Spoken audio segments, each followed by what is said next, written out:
Me gustaría comenzar con una breve oración al Señor para pedirle, claro, su ayuda, su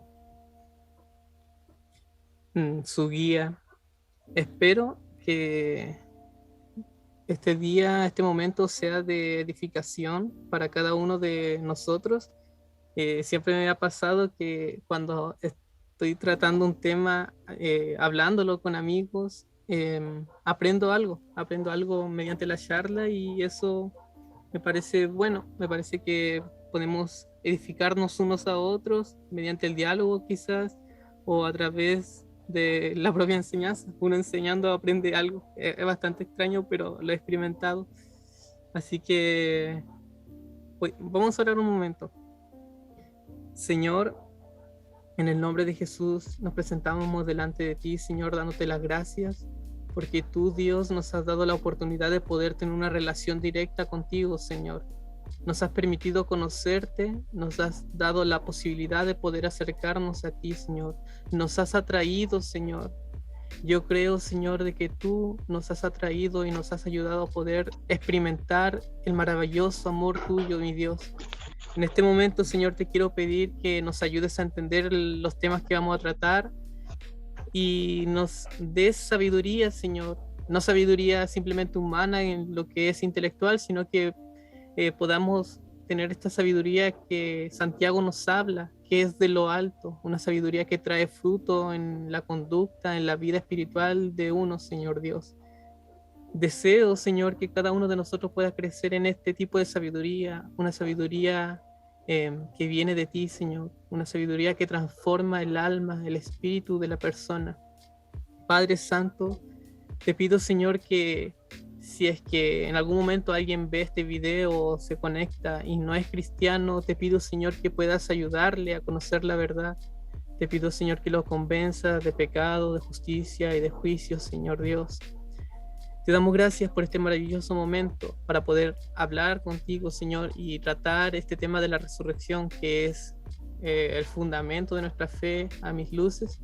Señor, te damos gracias en el nombre poderoso de Jesús. Amén y amén. Bueno, parece que se unió alguien más. Un saludo a todos. Espero que se encuentren bastante bien. Vamos a comenzar con este tema que es la resurrección de Jesús. Claro está que este es uno de los puntos más importantes. Siempre vamos a recordar aquel momento en que Pablo en 1 Corintios 15 menciona que si la resurrección no ocurrió, entonces nuestra fe es vana, es sin sentido. Nuestros pecados no han sido perdonados. Entonces, uno de los fundamentos, para ser más modestos, uno de los fundamentos de nuestra fe es la resurrección de Jesús. La resurrección tiene ciertas implicaciones teológicas que vamos a pasar de manera superficial en algún momento. La resurrección es un punto importante, demasiado importante en la fe cristiana. Y en este día pretendo eh, tratar algunos aspectos de la resurrección y dar un caso a favor de la resurrección. Porque en mi caso yo creo que la resurrección es un hecho histórico y que sí sucedió. Bueno, puse un pequeño resumen de lo que vamos a tratar en este día. La primera pregunta que vamos a tratar es si es que podemos conocer eventos del pasado. Eh, es una pregunta que quizás algunos pensarán que no tiene sentido, pero hay que tocarla en algún momento. Y como siempre lo hemos hecho en este espacio, yo escribo un documento con notas donde, en el cual baso esta presentación. En esta, en esta presentación va a haber algo distinto, ya que no voy a poder tratar todos los puntos que tratan el primer tema, que sería si podemos conocer todos los eventos del pasado, ya que lo consideré demasiado complejo, demasiado eh, filosófico, que algunos podrían perderse, por lo que los invito a que luego de la presentación, si es que tienen tiempo, puedan revisar ese apartado. Luego veremos ciertos hechos relevantes de la vida de Jesús y luego vamos a dar un pequeño caso a favor de que la resurrección de Cristo, la hipótesis de la resurrección, es la mejor explicación de los hechos relevantes de la vida de Jesús. En este caso vamos a considerar un montón de hipótesis alternativas que son rivales a la hipótesis de la resurrección. Y por último, como le mencioné, vamos a ver ciertas implicaciones teológicas. Ok, entonces, ¿podemos conocer el pasado? Al menos, yo creo que tenemos 3 razones para pensar de que sí. Pero en primer lugar, primero definamos a qué me refiero con realismo histórico. El realismo histórico, en este caso, yo lo presento como la idea de que hay verdades del pasado, de nuestra vida, de la historia pasada, hay verdades las cuales son cognoscibles. En este caso no sostengo que todas las verdades del pasado son cognoscibles, que todas las verdades del pasado pueden ser conocidas, sino que hay algunas de las verdades que pueden ser conocidas. Por ejemplo, un ejemplo cotidiano, me preparé un café. Me preparé un café y yo recuerdo la cantidad de café, la cuchara que utilicé para ponerle café a mi taza. Eso es una verdad del pasado y yo tengo acceso a ella. De la misma manera, el realismo histórico sostiene esto. Hay verdades del pasado y podemos conocer algunas de ellas. Ahora, ¿por qué esta idea puede ser aceptada como verdadera? Por mi parte, sostengo que el realismo histórico es una creencia propiamente básica. Este concepto de creencia propiamente básica es demasiado complejo en mi opinión, por lo que intentaré decirlo de manera simple. Una creencia propiamente básica es lo que yo creo sin necesidad de tener un argumento que llegue a la conclusión de mi creencia. Por ejemplo, yo en este momento creo que les estoy hablando a ustedes. Les estoy hablando, estoy en mi computador, estuve en un momento escribiendo. Esta creencia, mi creencia, no se basó en algún argumento, sino que de inmediato yo lo creí. Entonces, esto no justifica, así como yo creo que el mundo exterior a mí existe, de la misma manera yo creo que hay verdades del pasado y que puedo conocerlas. Y aquí viene el mismo ejemplo.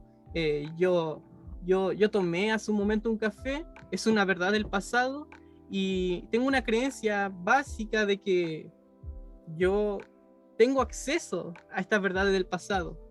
Es un poco complicado y nuevamente los invito a revisar literatura sobre epistemología que traten este tema.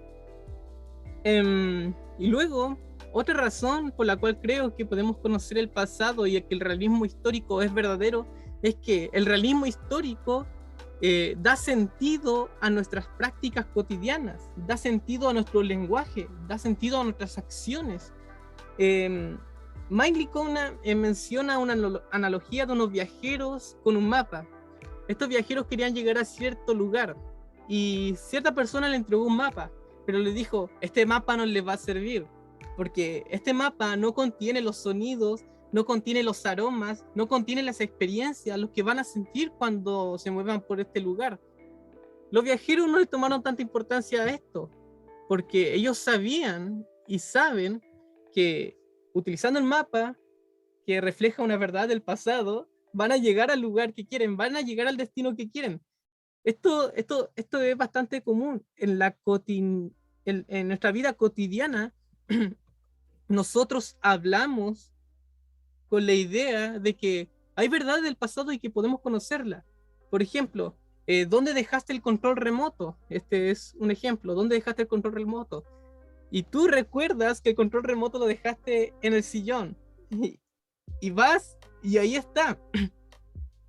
Tus acciones tienen sentido si el realismo histórico es verdadero, y tu lenguaje también, porque nosotros hablamos con la idea de que hay verdades del pasado y que tenemos acceso a ellas. Y por último, si se rechaza el antirrealismo, o sea, la idea de que no tenemos acceso, la idea de que no hay verdades que son relativas, etc., solamente queda el realismo histórico como el único combatiente legítimo en este debate, por lo que uno estaría justificado en sostener el realismo. Entonces, dado estas 3 ideas, estas tres premisas, tenemos, en mi opinión, un buen fundamento en el cual basar esta idea de que podemos conocer el pasado, por lo que podemos ya pasar al tema de la historia. Antes de pasar, sí, hay que considerar dos objeciones. Sabemos que tenemos acceso al pasado, sabemos que hay verdad del pasado. Por ejemplo, que yo, un 14 de noviembre, nací. Esa es una verdad del pasado. Pero alguien podría objetar en contra de la idea de la resurrección de que el historiador no puede inferir la resurrección. Sin embargo, algunos filósofos y expertos en el tema, como Andrew Locke, mencionan que esto es problemático porque uno puede tener cierto argumento que lleva a la conclusión de la resurrección. Y la única forma en que el historiador no pueda aceptar que se puede inferir la resurrección es teniendo una suposición de base. La suposición de base sería de que la resurrección simplemente no es posible. Y esto es problemático para el historiador porque está poniendo suposiciones no justificadas al caso, a su investigación. Sin embargo, en mi opinión, y como hemos intentado argumentar en otros momentos, hay razones para creer que Dios existe y hay razones para creer que Dios interviene en este mundo. Por lo que en realidad estamos justificados en pensar de que la resurrección sí puede ser inferida, si la resurrección puede llegarse a través de una argumentación. Y otro punto que se objeta es que el historiador no puede inferir lo sobrenatural, ya que según esta idea se asume el naturalismo metodológico, es decir, que lo que sea sobrenatural no puede sostenerse. Y esto en la historia lo que se piensa es que solamente podemos trabajar donde los seres humanos son agentes que causan cosas. Por ejemplo, yo en mi pasado causé mi café, yo hice mi café, yo lo preparé. Yo soy un agente que causa cosas. Entonces, el historiador que dice que no se puede inferir lo sobrenatural sostiene esta idea de que solamente podemos considerar eh, eventos, momentos en la historia donde los seres humanos son agentes causales. Pero podemos tener un contraejemplo. Imagina esto. Imagínate que llegan un ovni llega un ovni y tiene ciertos sujetos alienígenas, extraterrestres, y estos sujetos comienzan a hablar, comienzan a interactuar con los seres humanos. Ahora bien, podemos pensar que dado que interactuaron con los seres humanos, no hay una razón para pensar de que aquellos eventos que son posibles, aquellos eventos donde extraterrestres interactúan con los seres humanos, no hay razón para suponer de que tengamos que sacarlo de la historia. Ahora, no sé si me explico. Incluso si hay agentes causales que no son seres humanos, todavía el historiador puede trabajar con ellos. Ahora, suponiendo que el historiador en realidad no puede inferir la resurrección, no puede inferir lo sobrenatural, también tenemos otra vía. El historiador puede salirse de su campo de trabajo e inferir la resurrección, e inferir lo sobrenatural. No necesita encasillarse en su trabajo como historiador si es que hay un principio que le impide inferir lo sobrenatural o inferir la resurrección. Eh, eh, para dar un ejemplo a lo que me refiero, en psicología, algunos sostienen que hay un principio que no puede faltarse. Este principio es que no se puede dar terapia a amigos o familiares. De la misma manera, algunos pensarían que el historiador tiene el principio de que no puede inferir lo sobrenatural y la resurrección. Pero si sale de su campo, si sale de su campo, no hay nada que impida que él pueda razonar a partir de ciertos hechos y llegar a la conclusión de que la resurrección es el caso y que es sobrenatural. No sé si hay hasta el momento alguna pregunta sobre el tema. Bueno, ahora, también tenemos que considerar la idea de la apelación a la mejor explicación. En este caso, voy a enfocarme en esta metodología de trabajo, apelando a la mejor explicación. La apelación a la mejor explicación se le conoce también como abducción. Esto es una forma inductiva, probabilística de argumentar. En este caso se hace una comparación de varias hipótesis y luego se ve cuál de las hipótesis, del conjunto de hipótesis, es la mejor explicación de un conjunto de datos. Hay unos datos y estos datos requieren ser explicados y una de las hipótesis debe ser la mejor explicación. Y luego de trabajar con ciertos criterios, se llega a que quizás una de las hipótesis es la mejor explicación y por lo tanto, si yo creo en esa hipótesis, yo estoy justificado en creer, estoy en mi derecho de creer de que es verdad. Y de hecho, sería más razonable sostener que esta hipótesis, que bajo los criterios es la mejor explicación, es verdadera en comparación de las demás hipótesis. Algunos de los criterios para sopesar hipótesis es, primero, el alcance explicativo. Con alcance explicativo me refiero a la idea de que tenemos los datos, por ejemplo, un gato rompió un tazón y Yerko tiene un gato. Estos son dos datos y tengo una hipótesis y esta hipótesis, para tener un buen alcance explicativo, debe explicar por qué el gato rompió el tazón y por qué Yerko tiene un gato, por ejemplo. Eso es un ejemplo. El alcance explicativo depende de cuántos datos se explican, independiente de si lo explica bien o mal. Pero el poder explicativo es lo importante aquí también. Es lo más importante en mi opinión, ya que el poder explicativo trata sobre qué tan bien explica la hipótesis los datos. Mike Licona dice que la hipótesis que explica los datos con la menor cantidad de esfuerzo, vaguedad y ambigüedad tiene mayor poder explicativo. Luego tenemos la plausibilidad, es decir, que la hipótesis debe estar implícita en mayor medida y por una mayor variedad de verdades aceptadas que otras hipótesis. Es decir, nosotros tenemos verdades que aceptamos y la hipótesis debe ser implícita por estas verdades. Y también que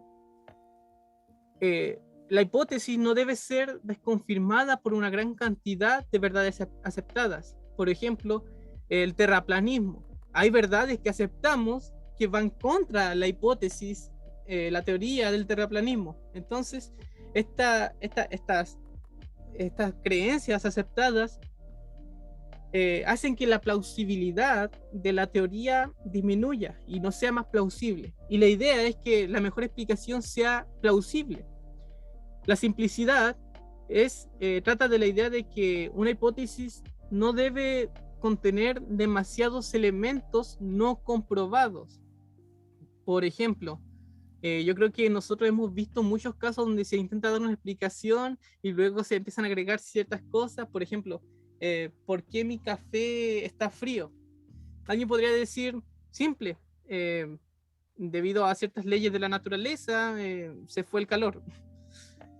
Y otra persona podría decir que llegó un ser invisible con aliento helado y escupió fuego, o sea, este aliento helado a mi café y lo enfrió.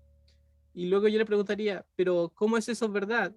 ¿Cómo lo puedo comprobar de cierta forma? La persona podría decir que a través, o sea, que el ser tiene tal elemento que no le permite ser comprobado. Entonces, de esta forma, en mi opinión, se ve un componente ad hoc, o que no es simple, que tiene elementos que no se comprueban. Entonces, si algo incluye ideas que no son comprobadas, su simplicidad se va a la quiebra. Luego lo vamos a entender de mejor manera cuando veamos las hipótesis. Y por último, la mejor explicación debe superar a las demás hipótesis en el cumplimiento de los criterios anteriores. Es decir, debe tener mayor alcance explicativo, poder explicativo, plausibilidad y simplicidad. Ahora, hay ciertos tipos de evidencia que los historiadores consideran. al menos tres que enumera Bart Ehrman, el escéptico, agnóstico. El primer tipo de evidencia es la evidencia física, que incluiría fotografía, videos, quizás evidencia arqueológica. El segundo tipo de evidencia sería las construcciones de la propia persona.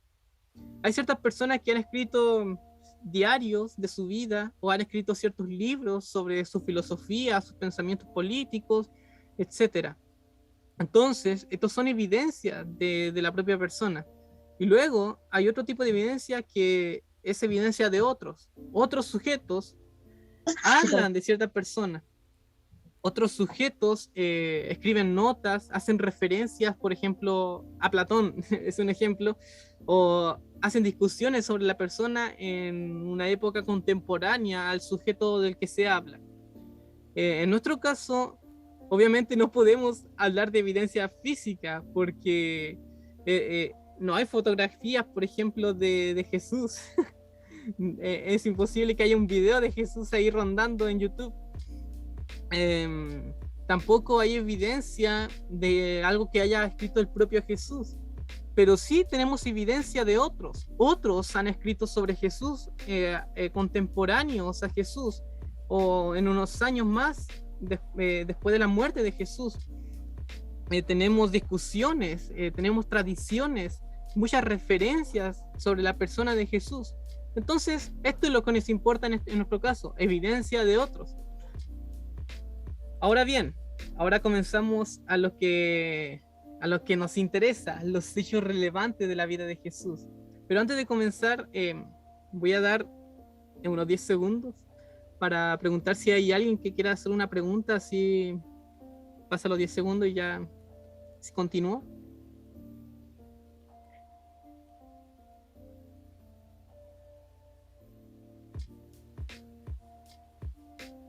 Vale.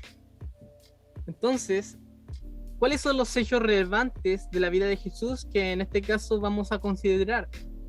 En primer lugar, considero que la muerte por crucifixión bajo el mandato de Poncio Pilato es un hecho histórico que debemos tener en cuenta. También la sepultura por José de Arimatea y la tumba vacía, las apariciones post-mortem y el origen del cristianismo. Ahora, quiero dejar claro a qué me refiero con apariciones post-mortem, porque algunos pensarían, Yerko, estás presuponiendo de que Jesús realmente desapareció.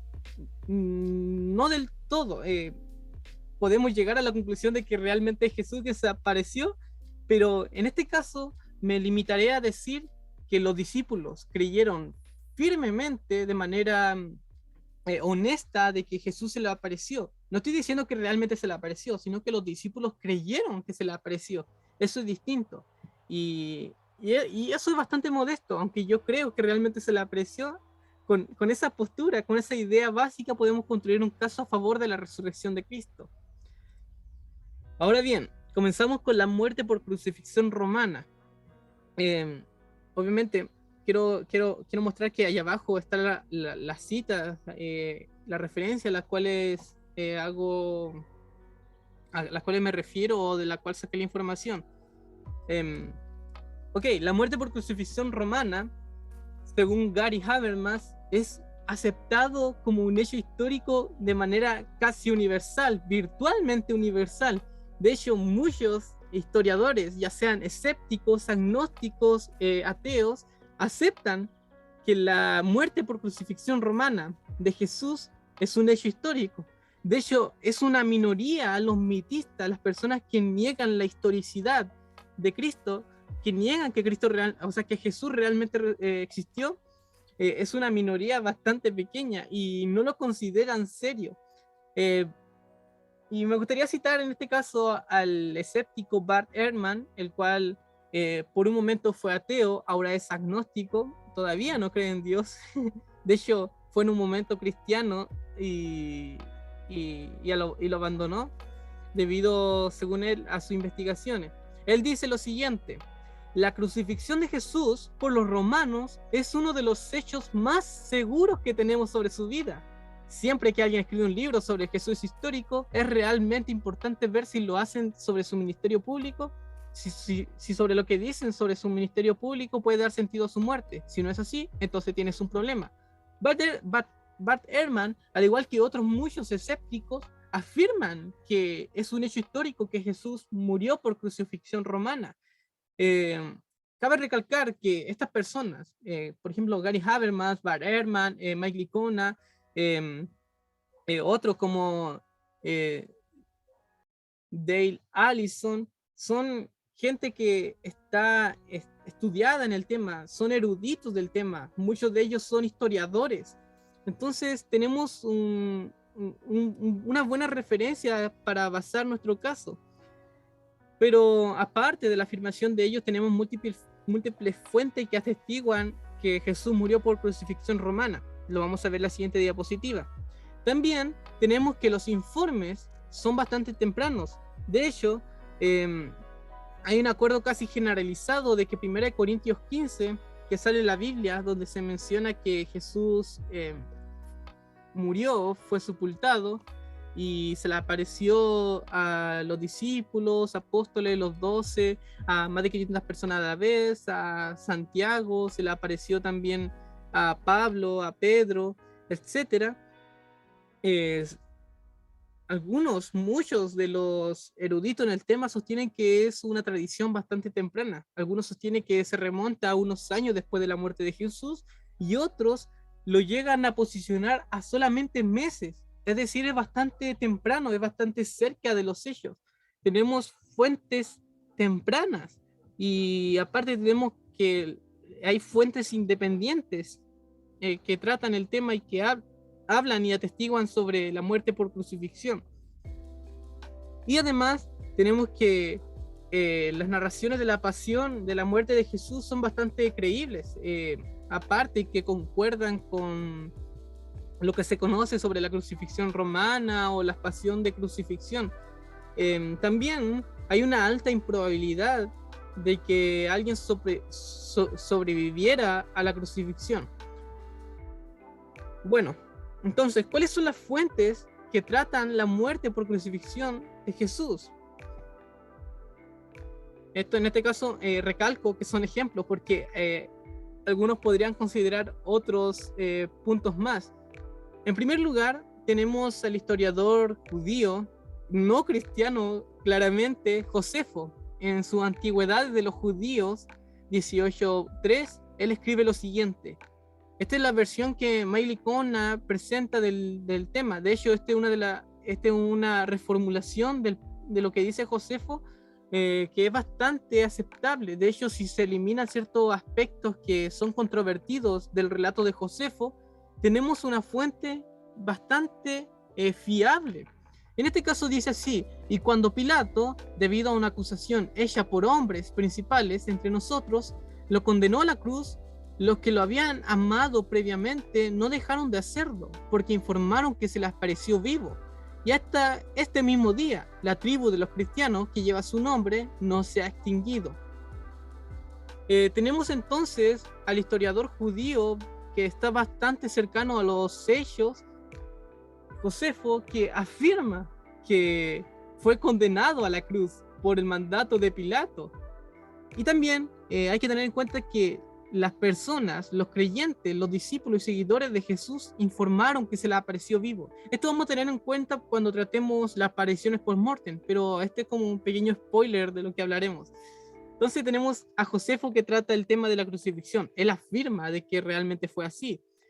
Tácito, en los Anales 15:44, de 2 al 5, dice lo siguiente: para acabar con los rumores, Nerón presentó como culpables y sometió a los más rebuscados tormentos a los que él, el vulgo, llamaba cristianos, aborrecidos por sus ignominias. Aquel de quien tomaban nombre, Cristo, había sido ejecutado en el reinado de Tiberio por el procurador Poncio Pilato. La execrable superstición irrumpía también por la ciudad. Esto fue citado en Ceneira. Vemos que Tácito, el historiador romano, en sus escritos menciona claramente de que Jesús fue ejecutado en el reinado de Tiberio por el procurador Poncio Pilato. Entonces tenemos al menos dos fuentes, y obviamente más, más fuentes no cristianas que apoyan la muerte de Jesús por crucifixión bajo el mandato de Poncio Pilato. Pero también tenemos fuentes cristianas y otras no cristianas aparte. Por ejemplo, Luciano, Marabar Serapión, Tácito, que ya lo mencionamos, y la fuente cristiana, que la fuente cristiana incluiría los evangelios, la pasión que se presenta en los evangelios de Marco, Lucas, Mateo, Juan.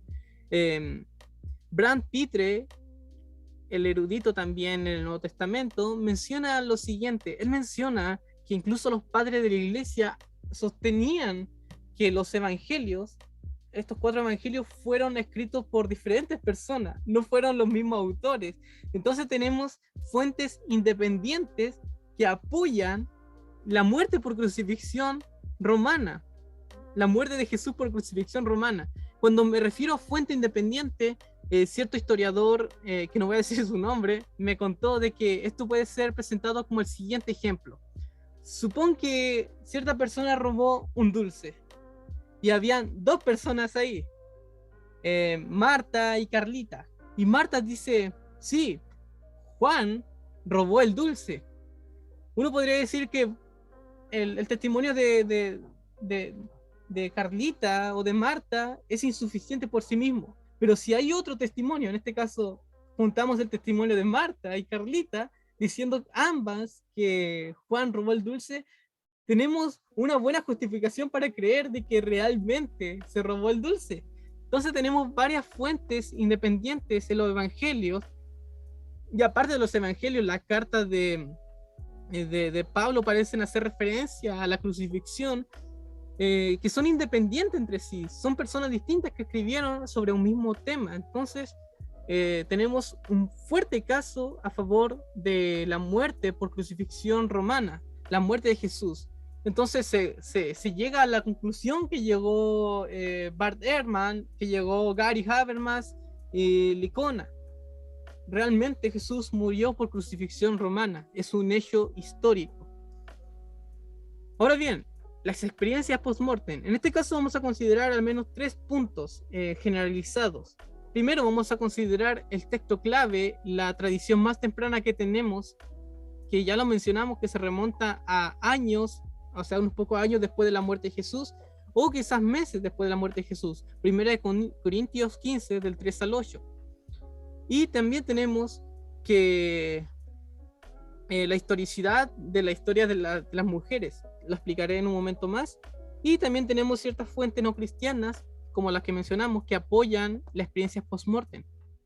Es decir, que los discípulos creyeron honestamente que Jesús se les apareció resucitado. Nuevamente, tenemos escépticos que aceptan que los discípulos creyeron que Jesús se les apareció. Nuevamente, Bart Ehrman menciona, es un hecho histórico que algunos de los seguidores de Jesús llegaron a creer que había resucitado entre los muertos poco después de su ejecución. Conocemos a algunos de estos creyentes por su nombre. Uno de ellos es el apóstol Pablo. Afirma sin ambajes haber visto a Jesús vivo después de su muerte. Así, para el historiador, el cristianismo comienza después de la muerte de Jesús, no con la resurrección en sí, sino con la creencia en la resurrección. Creo que queda claro lo que dice Bart Ehrman. Hubieron cristianos que presenciaron o creyeron haber experimentado al Jesús resucitado, a un Jesús vivo después de la muerte. Y también tenemos a Herr Ludemann, quien dice lo siguiente, también otro tipo de escéptico, y dice, puede tomarse como históricamente cierto que Pedro y los discípulos tuvieron experiencia después de la muerte de Jesús, en la que Jesús se le apareció como el Cristo resucitado, citado en Craig.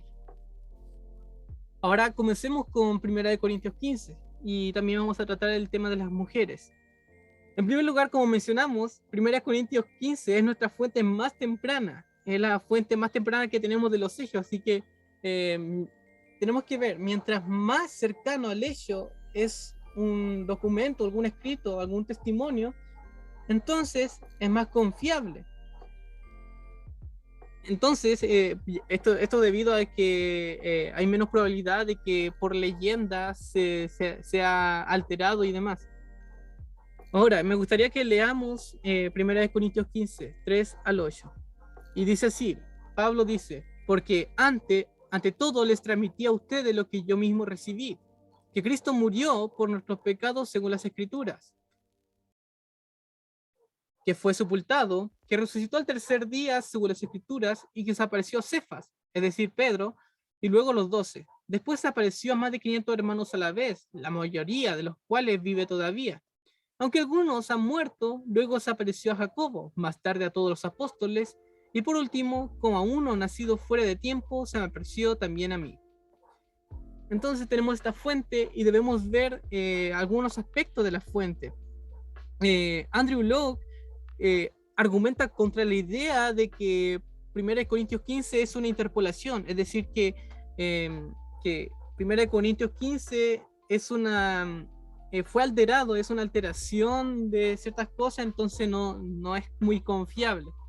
Pero Andrew Locke apela a que muchos de los fragmentos de 1 Corintios 15 aparecen en varias fuentes patrísticas, es decir, los padres de la iglesia, los discípulos de los apóstoles. Esto es en las cartas que recibieron o en las cartas que ellos mismos escribieron, mencionan y citan varias veces 1 Corintios 15, del 3 al 8. Entonces, hay una dificultad para que estos sujetos puedan alterar todas las copias del primer y segundo siglo, todas las copias que habían de los manuscritos o lo escrito, ¿cómo se llama? Las cartas de Pablo. Es demasiado complicado. De hecho, es increíble. Entonces, si queremos ser razonables, obviamente debemos rechazar esta idea. Debemos rechazar de que hay una interpolación, una alteración maliciosa de nuestra fuente más temprana, que es 1 Corintios 15. Aparte, 1 Corintios 15 dice muchas cosas. Dice que se le apareció a Pedro, a Cefas, se le apareció a los demás apóstoles, a los 12, se le apareció a 500 hermanos, se le apareció a Pablo, a Santiago y demás. Tenemos estas apariciones que son confirmadas por otras fuentes, y aquí se aplica nuevamente lo que mencioné sobre la fuente independiente, el caso de Marta y Clara culpando a Juan. En primer lugar, tenemos que la aparición de Pedro se relata en el libro de Marcos y Lucas. Obviamente es difícil debido al tiempo que podamos leer todos esos pasajes, así que pueden verlo en el documento, pero yo creo que pueden confiar en mí de que realmente en estos pasajes se menciona que Jesús se le apareció a Pedro. También tenemos que también hay varios relatos en los evangelios donde se menciona que Jesús, luego de haber muerto y sido sepultado, se le apareció a los 12 discípulos. También algunos piensan que quizás Mateo 28, del 16 al 18, puede hacer referencia a la aparición a los 500.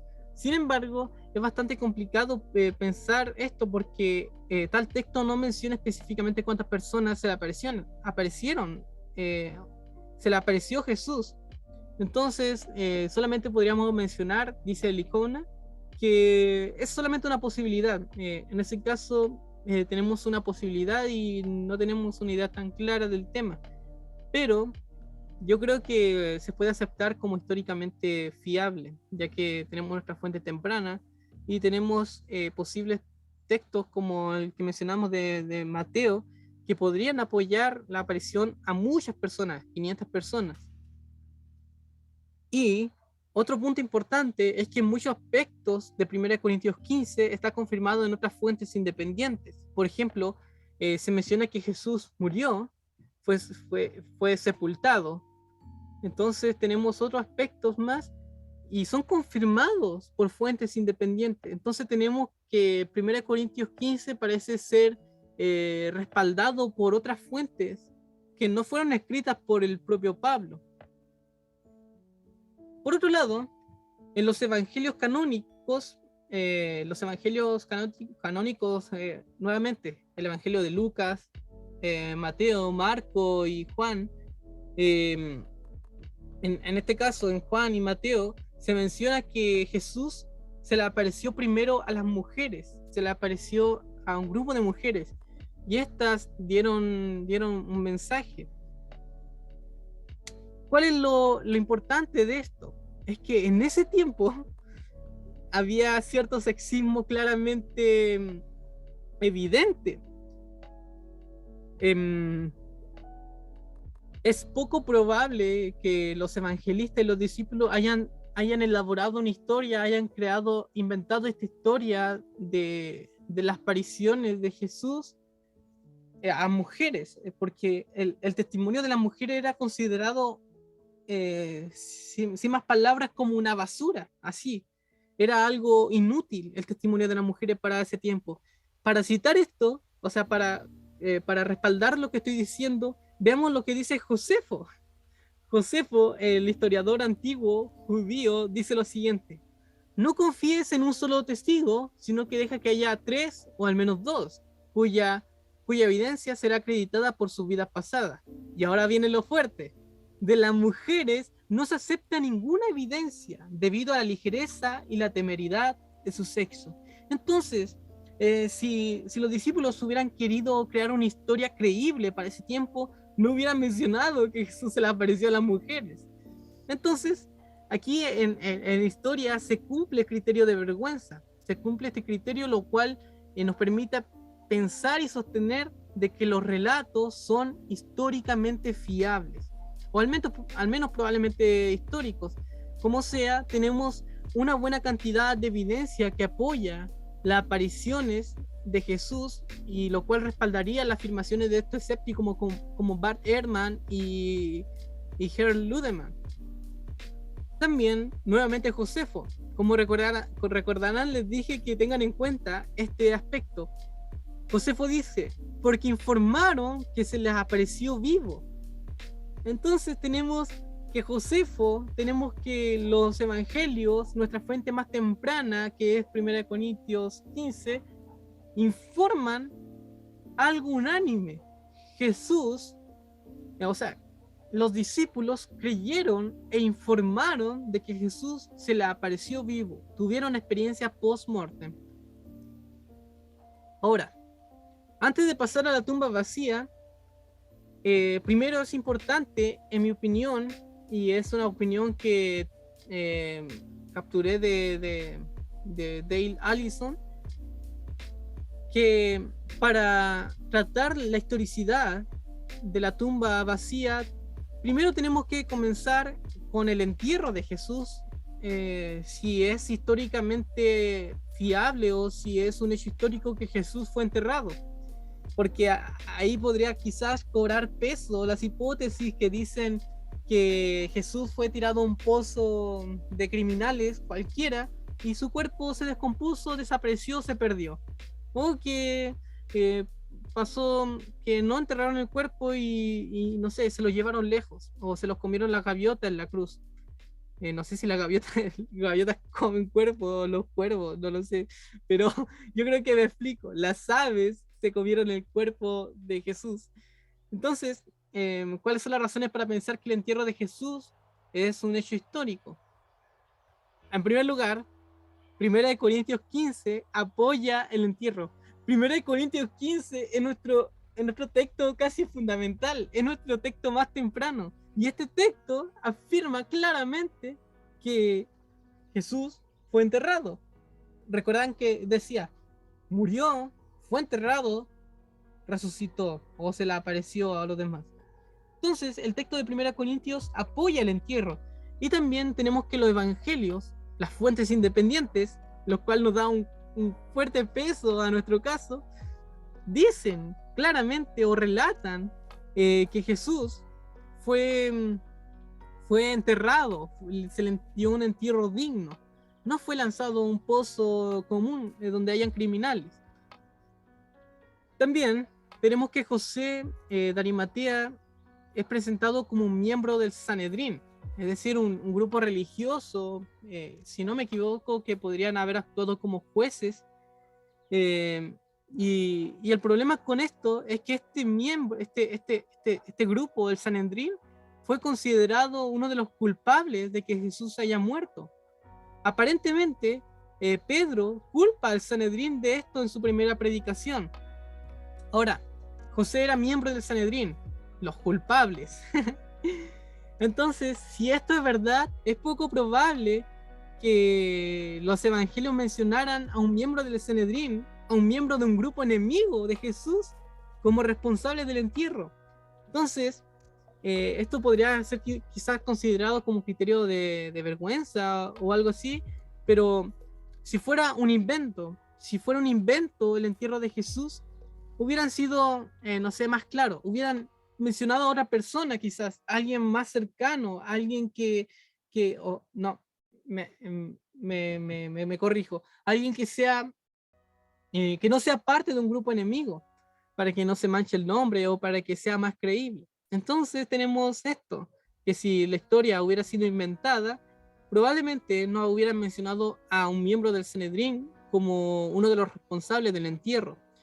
Ahora bien, la historia del entierro no nos da la impresión de que sea una leyenda, no tiene elementos fantasiosos ni legendarios.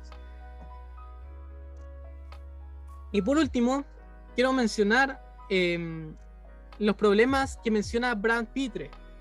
Y aquí voy a citarlo.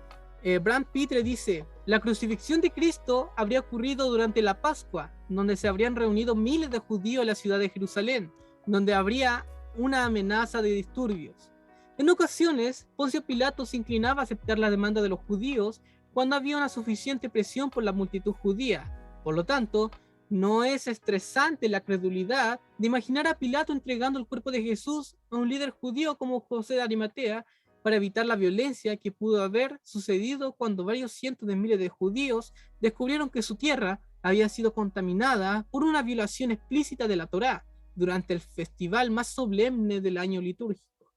Entonces, tenemos, creo que nuevamente, un caso bastante considerable de que Jesús fue enterrado y probablemente por un sujeto llamado José de Arimatea. Ahora bien, la tumba vacía. Aquí yo creo que es uno de los puntos que nos han marcado bastante fuerte, porque si uno piensa en su pasado, va a decir: ¿por qué crees que la resurrección es verdad? Y uno siempre ha apelado a la tumba vacía. La tumba está vacía y Jesús probablemente resucitó. Jesús resucitó, si no la tumba no estaría vacía.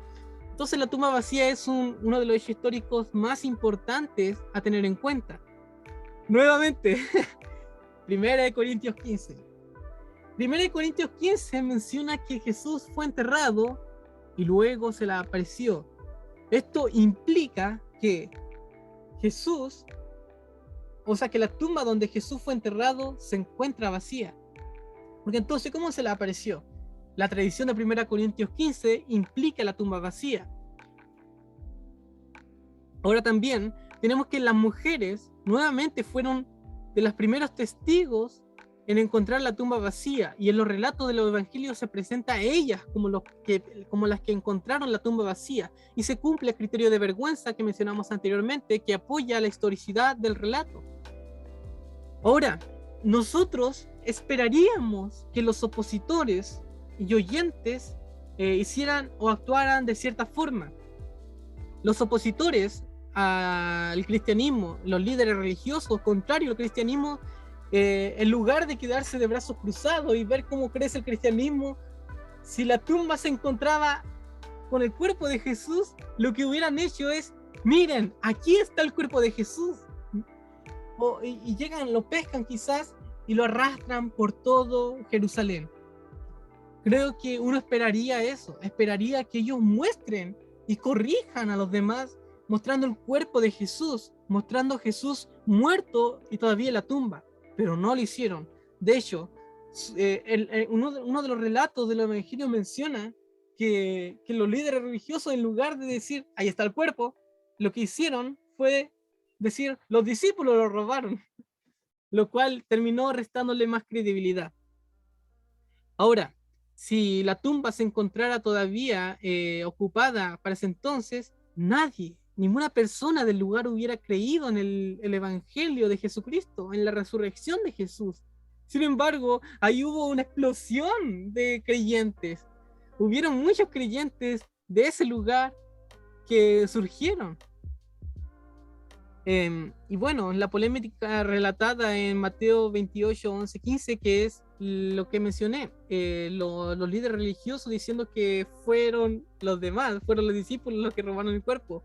Y eso ya implica algo. Si robaron el cuerpo, entonces la tumba está vacía. Entonces ellos ya estaban buscando una explicación para calmar a las multitudes quizás, o para restar credibilidad a los cristianos de que, ¿por qué la tumba está vacía? La tumba vacía, según los líderes religiosos, está vacía porque los cristianos robaron el cuerpo. Y luego vamos a ver esa hipótesis si es lo suficientemente viable o no. Por último, el origen de la fe cristiana. Stein, en una recopilación hecha por Craig Evans, escribe lo siguiente: una sociedad conmemorativa pudiera haber surgido para conmemorar la muerte de un maestro muy querido, pero ciertamente no habría habido una reunión de la iglesia diariamente para celebrar la fracción del pan o la partición del pan con corazones alegres y generosos. La existencia misma de la iglesia da testimonio del hecho de la resurrección. Aquí debemos ver algo. El cristianismo comenzó en algún punto de la historia y de hecho se volvió de las religiones más fuertes del mundo, más fuertes de la historia, a tal punto de que quizás muchos de los países que conocemos fueron fundados por cristianos, otros por católicos, que consideramos también que son cristianos, claro, para que nadie se ofenda. Entonces tenemos que el cristianismo surgió y con gran poder, pero no nos vamos a quedar ahí, no vamos a decir, bueno, sucedió eso, ¿qué más da? Sino que tenemos que buscar una explicación. ¿Cuál es la explicación de que un grupo como los cristianos haya cobrado tanta fuerza, haya surgido, haya comenzado a existir? De tal forma de que todos los primeros días de la semana se reúnan para adorar a Cristo, al sujeto que consideran que resucitó. Es un problema y hay dificultades que llevan a que sea difícil de que judíos del primero y segundo siglo lleguen a creer en la fe cristiana o lleguen a inventarla. Porque primero, los judíos no tenían la creencia de que iba a llegar un Mesías moribundo, como fue Jesús. Y mucho menos pensaron de que iba a ser resucitado. También, los judíos del primero y segundo siglo, debido a la ley judía, no iban a creer en un Mesías o iban a inventar una religión como el cristianismo, donde el Mesías es alguien que fue crucificado, porque la ley judía dice que el que es colgado en un madero literalmente está bajo la maldición de Dios, es un hereje, es alguien que no es respaldado por Dios, según ellos. Entonces los primeros judíos no hubieran inventado tal creencia o tal grupo, uno no lo esperaría, se vuelve improbable.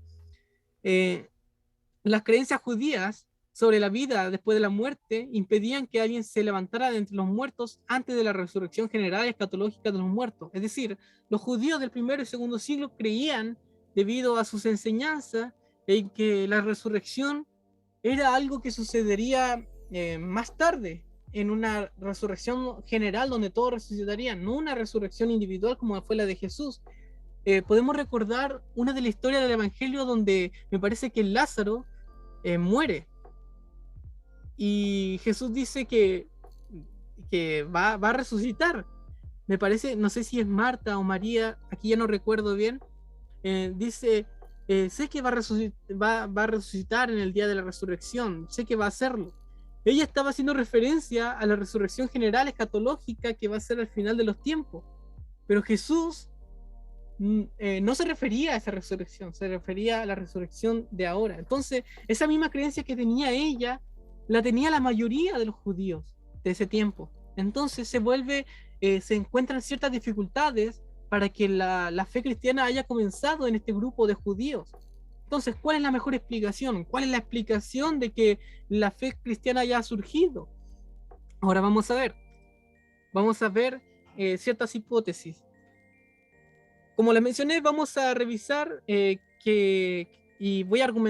intentaré argumentar de que la resurrección es la mejor explicación de los hechos que consideramos. Los datos que estamos considerando, recuérdenlos.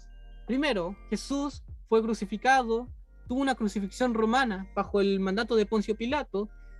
Lo segundo es que un tal José de Arimatea o una persona enterró a Jesús, se le dio un entierro digno a Jesús. Lo tercero es que la tumba se encontró vacía. Lo cuarto es que Jesús, o sea, que los discípulos creyeron haber experimentado al Jesús resucitado, creyeron que este se le apareció vivo. Y por último, tenemos el origen de la fe cristiana. Quiero agregar que la forma en que se trabaja puede depender de persona en persona. Algunos historiadores, como Maile Licona, solo van a considerar 3 hechos históricos: la muerte por crucifixión, que algunos de los creyentes tuvieron experiencias que lo llevaron a creer y proclamar que Jesús resucitó, y que Pablo de Tarso se convirtió en cristiano después de experimentar lo que interpretó como una aparición de Jesús después de la resurrección. Gary Habermas considera 12 hechos para su caso de la resurrección. Por otro lado, Andrew Locke, en mi opinión, porque yo no soy experto y de ninguna de estas personas, ni siquiera de Andrew Locke, pero lo que vi en su libro es que parece darle mucha importancia solamente a 2 hechos. El primero es que los primeros cristianos afirmaron haber presenciado al Jesús resucitado, y lo segundo, que la tumba se encontró vacía. William A. Craig considera 4. Después de la crucifixión, Jesús fue enterrado por José de Arimatea, la tumba fue encontrada vacía, hubieron apariciones post-mortem de Jesús y el origen de la fe cristiana. Mi caso, el que consideré, parece irse más al lado de William Lane Craig. Considero los mismos hechos que William Lane Craig.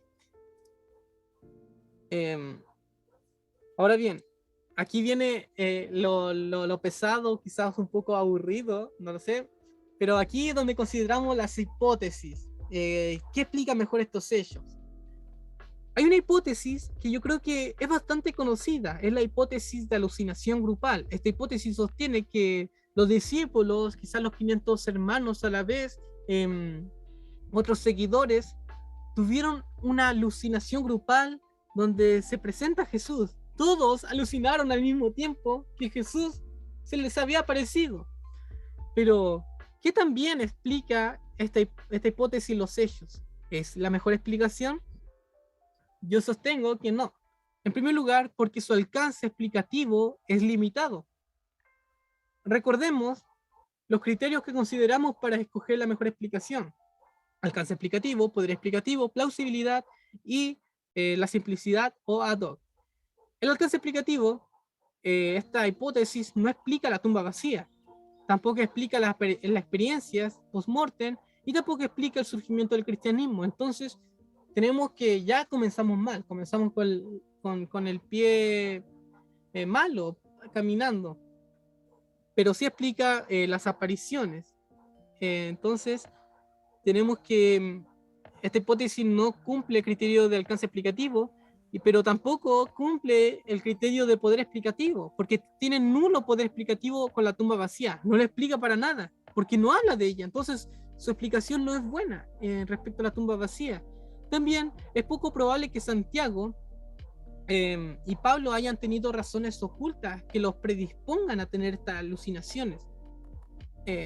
Si alguien dice algo. Guapo el yerco. Entonces tenemos esta idea: la hipótesis de la alucinación grupal supone que quizás hay ciertos factores psicológicos que predispusieron a Santiago y a Pablo a llegar a tener estas experiencias alucinógenas de un Jesús que se le apareció resucitado. Pero esto es poco probable, porque Santiago, hay que recordar, a pesar de ser el hermano de Jesús, era escéptico de este. Él no creyó primero que Jesús era el Mesías. Entonces, con la muerte de Jesús, para él quizás era una confirmación de que realmente no era el Mesías. No era, entonces, Santiago quizás pensaría en sí: bueno, no me equivoqué, mi hermano no era el Mesías, quizás estaba loco. Pero luego vemos que Santiago es uno de los personajes que da la vida por el Evangelio y que se relata, como mencionamos anterior, como uno de los sujetos que experimentaron a Jesús resucitado.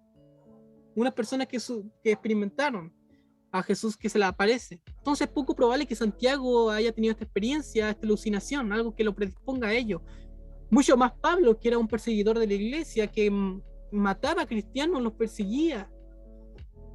Eh, y esto se vuelve mucho más problemático cuando consideramos a Pedro, quizás a los más de 500, los apóstoles. Eh, es poco probable que ellos también tengan estas alucinaciones. Y de hecho, se vuelve problemático porque esto agrega un componente ad hoc. No hay forma de confirmar de que existieran estos motivos psicológicos. La gente que propone esta hipótesis tiene que presentar razones para pensar de que realmente hubieron razones psicológicas, motivos psicológicos que llevaron a estas personas a tener estas alucinaciones, pero no hay forma de que ellos den un argumento, den una evidencia que apoye esto. Entonces, hermanos, tenemos esto. Esta hipótesis no cumple el criterio de alcance explicativo, poder explicativo, y tampoco cumple el criterio de simplicidad.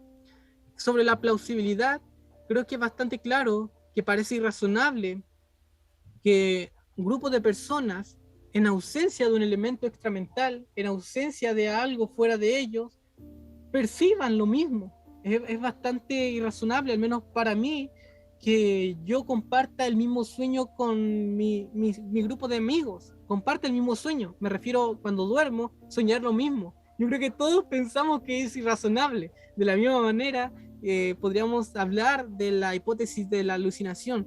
Además, no hay literatura que apoye las alucinaciones grupales. Hay algunas personas que dicen, bueno, pero hay personas que han pensado que cierto niño era el hijo de alguien y todo el grupo de personas lo creyó. Pero eso no es una alucinación, eso es una identificación errónea. Entonces, la hipótesis de la alucinación grupal no tiene fundamento, es débil, no es la mejor explicación de los hechos. Tenemos la hipótesis de la conspiración o el robo por parte de los discípulos de Jesús. Esta hipótesis explica la tumba, explica la sepultura, pero el problema es que por sí sola no explica las apariciones y el surgimiento del cristianismo, a menos que esta hipótesis presente ciertos componentes que no se pueden comprobar para, para explicar las apariciones y el surgimiento del cristianismo. Esto lo veremos en un momento más. Entonces, partimos mal. O bien, la hipótesis de la conspiración no cumple el criterio de alcance explicativo, y si es que lo cumple, tiene que agregar cosas que no son comprobadas. Entonces diremos que sí, sí lo cumple. Para ser generosos, la hipótesis sí cumple el criterio. Pero respecto al poder explicativo, como se mencionó, si es que se robó el cuerpo, las mujeres no serían mencionadas para dar credibilidad a sus afirmaciones. Los discípulos, como judíos, hubieran pensado en una forma más creíble para argumentar y decir y engañar a la gente de que Jesús resucitó. No hubieran mencionado a las mujeres, entonces pierde poder explicativo. Y a la versión ad hoc, esta va contra el derecho histórico. La versión ad hoc sostiene que las apariciones son meras apariencias, es decir, no son verdaderas. ¿Cómo se llama? Los discípulos, los seguidores de Jesús, realmente no experimentaron nada. Solamente son meras apariencias que no están confirmadas. El problema con esta hipótesis, cuando se le agrega estas ideas, es que va contra el hecho histórico, porque los hechos muestran que las personas creyeron sinceramente que Jesús había resucitado entre los muertos. Incluso que de tal manera creyeron que Jesús había resucitado que entregaron su vida para proclamar esta verdad. Entonces, el poder explicativo de esta hipótesis en una versión simple no tiene poder explicativo para explicar ciertas cosas y es bastante débil. Tiene que esforzarse demasiado, tiene que agregar múltiples cosas no comprobadas para ser fuerte. Y ni siquiera va a ser fuerte porque cuando le agregamos componentes no comprobados se vuelve inaceptable. Y cuando se llena de componentes no comprobados, ya hay algo mal y la hipótesis debe ser rechazada. Sobre la plausibilidad, hay que mencionar que nadie moriría aclamando la verdad de algo que sabes que es falso. Yo creo que todos aquí, si sabemos que algo es mentira, y es posible que muramos por esa mentira, vamos a abandonar la mentira y vamos a decir la verdad para guardar nuestra vida. Entonces, si los discípulos robaron el cuerpo, crearon toda esta leyenda, según ellos, uno no esperaría que ellos mueran por esta mentira. Ellos quizás abandonarían todo y buscarían preservar su vida, porque nadie muere por algo que sabe que es mentira. Muchos mueren siendo engañados, pero no todos mueren por una mentira que ellos saben que es mentira. Además, las conspiraciones se enfrentan a dos problemas. Las conspiraciones son inestables y tienden a ser desenmarañadas, es decir, se hace claro que lo que se está engañando, se revela lo que se está engañando, es difícil que se mantenga estable, es difícil que se mantenga como creíble y demás. Eso según lo que se conoce de la teoría de las conspiraciones. Y nuevamente, un judío del primer siglo difícilmente habría inventado una historia como la resurrección, los evangelios y demás. Un judío del primer siglo no habría inventado un Mesías moribundo.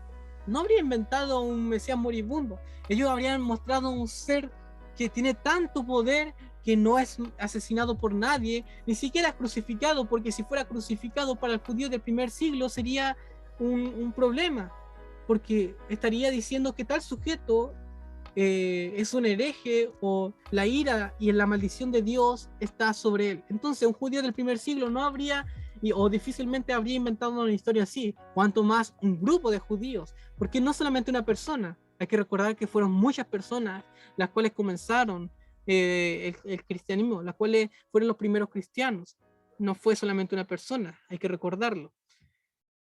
Entonces, esta hipótesis supone muchos hechos que son mera apariencia y postula ideas y motivaciones ocultas, lo cual hace que su simplicidad se caiga. Así que, nuevamente, la hipótesis de la conspiración tiene poco alcance explicativo y si es que cumple esto se vuelve no simple, tiene que suponer ciertas cosas no comprobadas y su poder explicativo es bastante lamentable y la plausibilidad no hay mucho que decir, es claramente implausible. La hipótesis del robo del cuerpo por los enemigos. Esta hipótesis sostiene que el cuerpo de Jesús fue robado por los enemigos, los judíos. El cuerpo de Jesús fue robado por los judíos que lo asesinaron. Ahora bien, esta hipótesis no explica las apariciones y el surgimiento del cristianismo. Alcance explicativo, no lo cumple. El poder explicativo, como no explica las apariciones ni el surgimiento del cristianismo, sobre estos aspectos tiene nulo poder explicativo. No explica nada, no explica ni bien ni mal, no explica nada, entonces no tiene poder explicativo en este aspecto. Y tampoco explica por qué los judíos, al ver que el cristianismo estaba creciendo, no corrigieron a los creyentes. Ellos podrían haber nuevamente mostrado el cuerpo, ellos pudieran haber dicho: mira, brother, estás equivocado, en realidad Jesús no resucitó, aquí está su cuerpo, sigue muerto, nosotros sacamos su cuerpo. Entonces, la plausibilidad también se cae, porque uno esperaría que si esta hipótesis es verdadera, hubieran refutado, hubieran mostrado que el cristianismo es falso, mostrando el cuerpo de Cristo. Ahora, algunos pudieran decir que los judíos, los enemigos, para evitar que se venere el cuerpo, decidieron tirar a una fosa el cuerpo de Jesús y no pudieron recuperarlo para falsear la resurrección.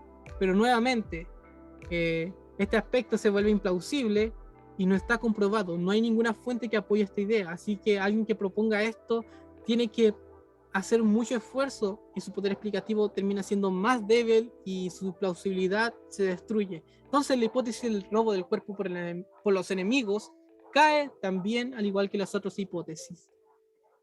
La hipótesis del desmayo o la muerte aparente. Esta idea supone que Jesús en realidad no murió. Jesús no murió con la crucifixión, sino que se desmayó y se salvó de alguna manera. De alguna manera salió de la tumba y de alguna manera llegó ante los discípulos, se le presentó. Entonces, Así es como surge el cristianismo. Claramente esta hipótesis sí cumple el alcance explicativo porque explica todos los hechos. Sin embargo, su poder explicativo no es tan bueno, no es tan fuerte su poder explicativo. ¿Por qué? Una pregunta, ¿cómo un hombre moribundo abrió una tumba sellada desde adentro? ¿Cómo lo haría? Una roca quizás. ¿Cómo abriría una tumba sellada a un hombre moribundo? ¿Lo podría hacer? Incluso, ¿cómo lo haría si hay guardias que están protegiendo el lugar? Entonces se vuelve, su poder explicativo es muy malo, no explica para nada bien esto. Y le puse atención médica, por favor, porque tampoco explica por qué los discípulos, cuando vieron a Jesús moribundo, saliendo de la tumba, yendo a ellos, no le llevaron al hospital o a un médico. Jesús, si es que se desmayó solamente y escapó de alguna forma de la tumba, los discípulos deberían haberlo visto y decir, pobre hombre, tengo que llevarlo a médico, se está muriendo. Entonces el poder explicativo es bastante malo. Sobre la plausibilidad, eh, los verdugos romanos eran unos cracks, eran unos profesionales en cumplir su misión. Ellos trabajaban de tal manera que garantizaban la muerte de la persona, aseguraban quizás la muerte rompiendo las piernas de los condenados, o como en el caso de Jesús, atravesándole una lanza. Eh, Además, un punto importante es que algunos de los historiadores mencionan que las historias o las crucifixiones, por lo general, previa a la crucifixión, iba acompañada de un, una tortura que quizás lo llevaba casi al borde de la muerte, y lo cual aseguraría más la probabilidad de que la persona muera. Entonces, la hipótesis del desmayo es implausible. No hay forma de pensar de que Jesús podría haber sobrevivido, a no ser de que hubieran sociedades secretas, que los judíos quizás estuvieran metidos, algunos judíos, y que se trabajó con los romanos, con los guardias romanos, y se trabajó en este caso una sociedad secreta para inventar esta historia. Pero esto se enfrenta a los mismos problemas que la hipótesis de la conspiración o el robo del cuerpo, ya que estas conspiraciones son inestables, tienden a ser reveladas o mostradas como falsas. Eh, Además, esta hipótesis estas ideas agregan complejidad, agregan ideas no comprobadas. Entonces, el componente ad hoc se presenta claro. Hay ideas, elementos no comprobados que se deben agregar para que la hipótesis quizás sea un poco más aceptable, pero nuevamente, es demasiado los problemas a los cuales se tiene que enfrentar. Es algo que es difícil de comprobar. La hipótesis de eliminación del cuerpo por un no agente. Aquí nos vamos a referir en específico a un terremoto. Un no agente sería algún desastre de la naturaleza, la cual pudiera haber hecho que se elimine el cuerpo de Jesús, desaparezca, quede enterrado. En mi opinión, si la crucifixión, la muerte y entierro de Jesús hubiera sido en Chile, quizás, quizás esta hipótesis tendría más peso, pero lastimosamente no. Sobre el alcance explicativo, esta hipótesis no explica las apariciones de Jesús ni el surgimiento del cristianismo, así que nuevamente no cumple el criterio. Sobre el poder explicativo, no tiene poder explicativo para explicar las apariciones ni el surgimiento del cristianismo, al igual que otras hipótesis, así que comenzamos mal. Ahora, esta hipótesis no explica, no da razones para pensar por qué las autoridades judías no pensaron que el cuerpo se encontraba bajo todo el derrumbe. De hecho, cuando comenzó el cristianismo, ellos pudieran haber dicho, mira, hubo un terremoto, ahí fue, ahí está el cuerpo debajo de esa tumba. Y tampoco explica por qué estos mismos nos corrigieron a los seguidores. Pudieran haber dicho lo mismo, ahí está el cuerpo, busquen entre los escombros, ahí va a estar su Jesús, el cual nos resucitó según ellos. Entonces el poder explicativo nuevamente no se cumple. Sobre la plausibilidad, nuevamente esperaríamos que las autoridades judías apunten al lugar señalado. Y aquí se vuelve extraño, porque nosotros tenemos una verdad confirmada. Tenemos la verdad confirmada de que cierto grupo de personas, las mujeres, encontraron la tumba vacía. ¿Notan eso? Encontraron la tumba vacía. No encontraron la tumba derrumbada. La historia hubiera sido distinta, hubiera sido relatada de manera distinta. Entonces, la plausibilidad no se cumple. Esta hipótesis puede ser ad hoc, ya que tendría que apelar a ciertas razones ocultas por las cuales los líderes religiosos no apuntaron a la tumba derrumbada.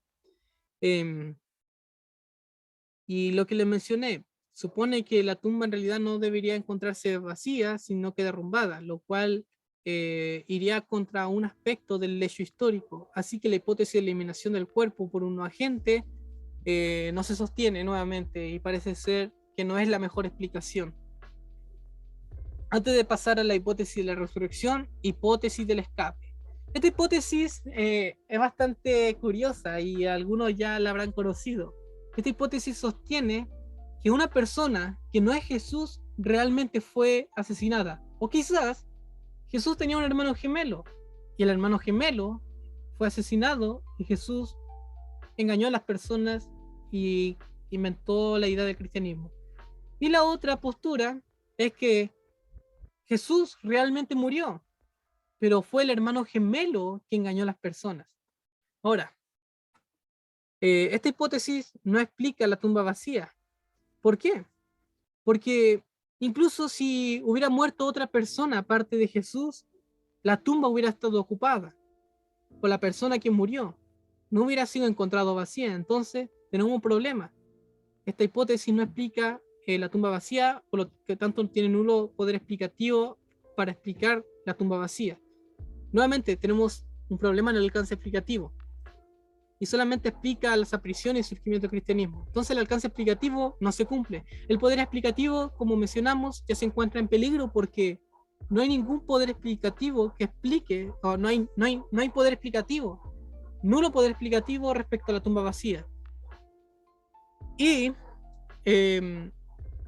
no se explica por qué los verdugos o las autoridades no se preocuparon en comprobar de que la persona a la cual estaban matando era Jesús, era el verdadero Jesús. O, y tampoco explica muy bien por qué los discípulos o quizás la familia de Jesús, su padre y su madre, no, no corrigieron a los demás, diciéndole, por ejemplo, en el caso de que Jesús murió y su hermano engañó, que el hermano estaba engañando, o en el caso contrario, que el hermano murió y que Jesús estaba engañando. ¿Por qué los amigos de Jesús y su familia no señalaron el engaño de la persona? No sé si me explico. El poder explicativo parece deficiente. Sobre la plausibilidad, nuevamente, uno esperaría que los discípulos y los padres sepan que hay hermanos gemelos. Entonces, para que esto tenga un poco más de sentido, tendrían que apelar a que los discípulos y los padres sabían esto y apoyaron el engaño. Pero esto se enfrenta al mismo problema del caso de la conspiración. Es inestable, se desenmaraña, nadie moriría por una mentira que sabe que es mentira. Entonces, su plausibilidad es mala, es implausible. Y sobre los componentes ad hoc, no hay evidencia de un hermano gemelo de Jesús. Bart Ehrman, el escéptico, apela de que hay ciertos documentos que mencionan a un hermano gemelo. Sin embargo, Andrew Locke menciona que hay un problema con lo que hace Bart Ehrman, y es que las fuentes a las cuales apela están muy lejanas temporalmente a los hechos. Son fuentes tardías, y a lo que las fuentes que nos interesan son las fuentes tempranas que estén más cercanas a los hechos. Así que no hay evidencia de un hermano gemelo de Jesús. Y también esta hipótesis debe suponer motivos y razones ocultas en el caso de una conspiración. Razones y motivos ocultos en la familia y en los amigos para tratar esta conspiración, de lo cual no hay forma de comprobar, no hay evidencia. Hasta el momento, parece que ninguna hipótesis puede explicar muy bien el hecho histórico. Llegamos, por último, a la hipótesis de la resurrección. Claramente la hipótesis explica, tiene buen alcance explicativo, porque explica cada hecho. Jesús fue crucificado, fue enterrado, Jesús resucitó, se presentó a los 12 y así surgió el cristianismo.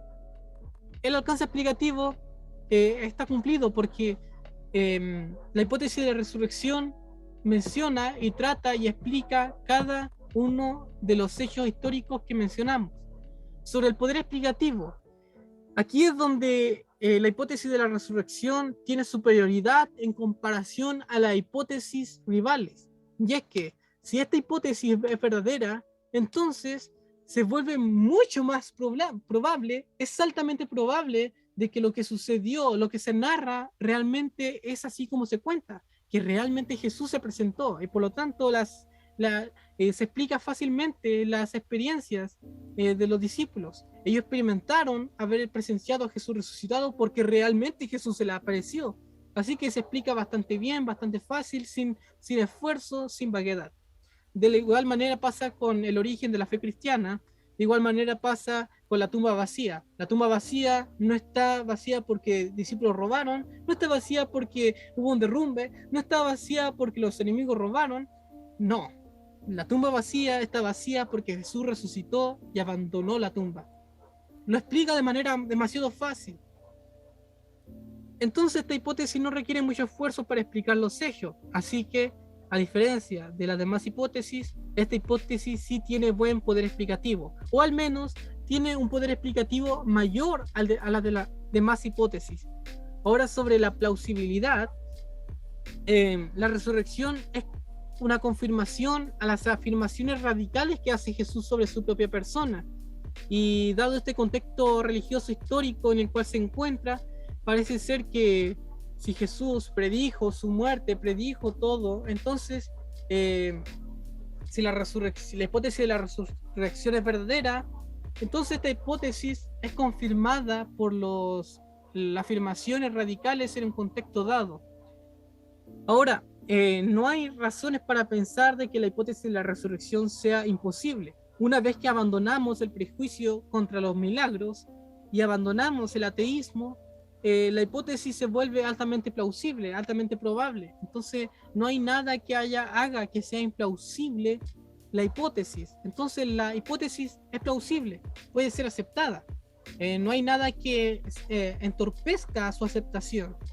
Ahora, respecto a los componentes no comprobados o ad hoc, lo único que se requiere de esta hipótesis es que Dios exista, porque Dios es quien resucita a Jesús de los muertos. Alguien podría decir que la hipótesis supone un componente no comprobado.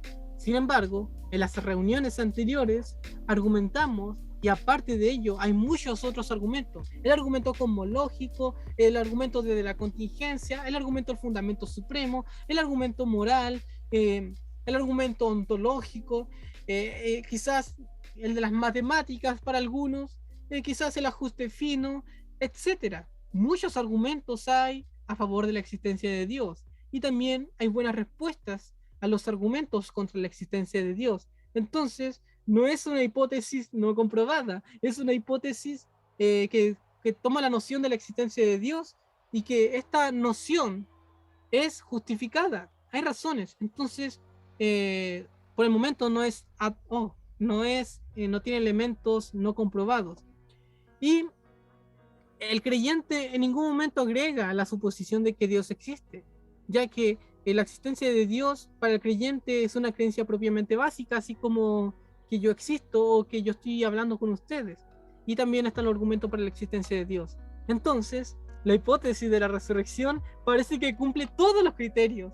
La hipótesis de la resurrección tiene alcance explicativo, buen poder explicativo, es plausible y no tiene muchos componentes ad hoc. Y si es que es ad hoc, no es por la existencia de Dios, no es por la posibilidad de los milagros, sino puede ser por otras razones filosóficas. Pero tenemos un buen caso. Incluso si fuera ad hoc, si tuviera componentes no comprobados, seguiría siendo la mejor explicación, porque cumple muchos más criterios que las demás hipótesis. Así que tenemos este pequeño tabla de comparación donde se mencionan todas las hipótesis que mencionamos y notamos que la hipótesis de la resurrección, la hipótesis cristiana, cumple los criterios en comparación de las otras hipótesis que no lo cumplen. Por lo tanto, la hipótesis cristiana es mucho más probable, es la mejor explicación en comparación de la hipótesis Revales. Dios, qué bonito es eso, porque la resurrección es nuestro fundamento, es lo que creemos, es lo que esperamos. Entonces, antes de terminar con las implicaciones teológicas, nuevamente unos segundos para ver si alguien puede decir que quiere decir algo, preguntar algo. Tiene la oportunidad ahora para hacer su pregunta o aportaciones, como sea. Tiene el momento ahora.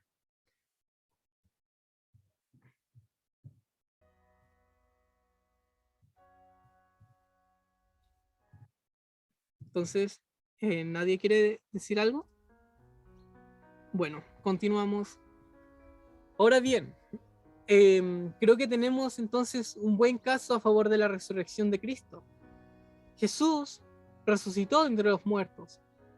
Jesús venció la muerte. Jesús no se quedó en la tumba, sino que se levantó y se presentó a los discípulos y así surgió el cristianismo. Jesús vive. Jesús cumplió lo que afirmó. Entonces, ¿cuáles son las implicaciones teológicas de esta resurrección, la resurrección de Jesús? En primer lugar, la resurrección, como estas ideas son tomadas de Daniel Wallace, erudito del Nuevo Testamento también, y él menciona, y griego, y él menciona que una de las implicaciones es que la resurrección es una apologética definitiva para abrazar los milagros de la Biblia. Si nosotros sostenemos que la resurrección ocurrió, que el milagro de la resurrección sucedió por mano de Dios, ¿por qué no pensaríamos que los milagros que realizó Jesús, relatados en la Biblia, no fueron verdaderos? El milagro de la resurrección es un milagro muy grande. Es mucho más grande que sanar a una persona. Entonces, ¿por qué no vamos a pensar que los milagros que se presentan en la Biblia no son verdaderos? Si la resurrección ocurrió, tenemos buena razón para abrazar la creencia de que los milagros en la Biblia sí ocurrieron. También implica que Dios es el Dios de vivos y no de muertos. Es el Señor, el Dios de la vida. Dios es el Señor de la vida. Él levanta a la gente de entre los muertos. Él es quien nos promete que en algún momento vamos a resucitar, incluso si morimos ahora. El Señor es un Dios de vivos. Entonces, la implicación teológica es esta. Si Jesús resucitó por manos de Dios, es porque Dios le infundió vida. Y así puede hacerlo con nosotros. Nuestro Dios es un Dios de vivos. No los vivos que andan robando. También, si la resurrección sucedió, entonces las profecías de Jesús fueron cumplidas. Jesús en muchas ocasiones predijo que iba a morir y que iba a ser levantado. Por ejemplo, podemos ver que en Juan 2:22 dice: por lo tanto, cuando resucitó entre los muertos, sus discípulos recordaron que había dicho esto y creyeron en las escrituras y en las palabras de que Jesús había hablado. Esa es una. 1 Corintios 15:4 dice: le fue sepultado, que fue resucitado el tercer día de acuerdo con las escrituras. Una profecía respecto a Jesús. Mateo 17:9 dice: cuando bajaban del monte, Jesús les ordenó: no hablen a nadie acerca de la visión hasta que el Hijo del Hombre resucite entre los muertos. Jesús dijo que iba a resucitar. Lucas 24:46, y le dijo: así está escrito, que Cristo sufrirá y resucitaría de entre los muertos al tercer día. Y por tanto dice Wallace: si Cristo no resucita de entre los muertos, es un mentiroso. Y si él es un mentiroso, entonces su muerte no pagó por nuestros pecados. Entonces tenemos que la resurrección apoya las profecías de Jesús, apoya lo que se dijo sobre Jesús.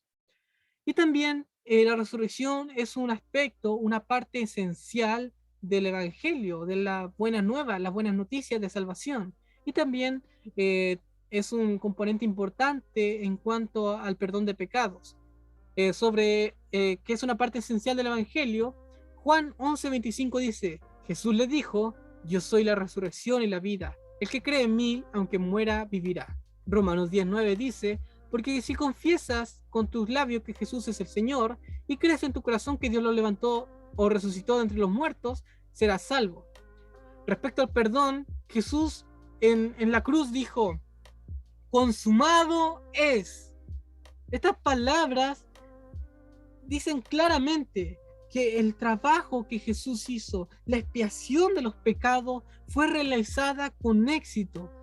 De tal manera que los pecados del mundo, dice Wallace, los pecados del mundo no son suficientes para mantener a Jesús todavía en la tumba.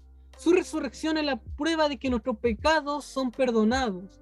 Jesús murió en la cruz para perdonar nuestros pecados. Las escrituras nos muestran claramente esta idea. Eh, las escrituras dicen en Isaías, por ejemplo, 53, y también citado en Pedro, que Jesús se cargó sobre Jesús, sobre el Mesías, sobre el siervo sufriente, las iniquidades, los pecados del pueblo, los pecados de nosotros. Por su sangre, por sus llagas, nosotros fuimos sanados. Por su sangre fuimos perdonados y la resurrección es una confirmación de esta verdad. Entonces, amigos, hermanos, recordemos esta idea. La resurrección nos muestra muchas cosas maravillosas. Jesús realmente resucitó y por lo tanto lo que afirmó, lo que enseñó es respaldado por Dios. Si Dios existe y creemos que es así y creemos que hay razones para pensarlo, si Dios existe, Jesús resucitó, Dios respalda lo que dijo Jesús y por lo tanto el cristianismo es verdadero. Por lo tanto, tenemos que cumplir y buscar lo que dicen los apóstoles, lo que dicen las cartas. Reconciliémonos con el Señor, volvamos a Él, abracemos a este Dios amoroso que nos ha dado la oportunidad de acercarnos a Él. Este es un mensaje digno de aprobación, porque Jesús resucitó, tenemos confianza de que si creemos que Él es el Señor y Salvador, si creemos que Dios lo levantó de entre los muertos, entonces nosotros, amigos, seremos salvos. Espero que el Señor nos ayude a poder entender estas ideas. Espero que el Señor nos ayude a poder tener en cuenta lo que Él nos está enseñando. Jesús resucitó. Jesús fue confirmando a través de su resurrección lo que enseñó. Por lo tanto, es momento de que abracemos con más fuerza este regalo maravilloso, esta gracia inmerecida, esta sublime gracia de nuestro Señor. Así que hermanos, hasta aquí llegó la presentación. Espero que haya sido de edificación, de bendición. Sé que no soy un erudito en el tema, soy, como mencionaría Jeremías, soy un muchacho, soy un joven todavía, pero deseo de corazón ser de bendición y edificación a mis hermanos. Espero que se haya entendido mucho de lo que se mencionó y que Dios los bendiga.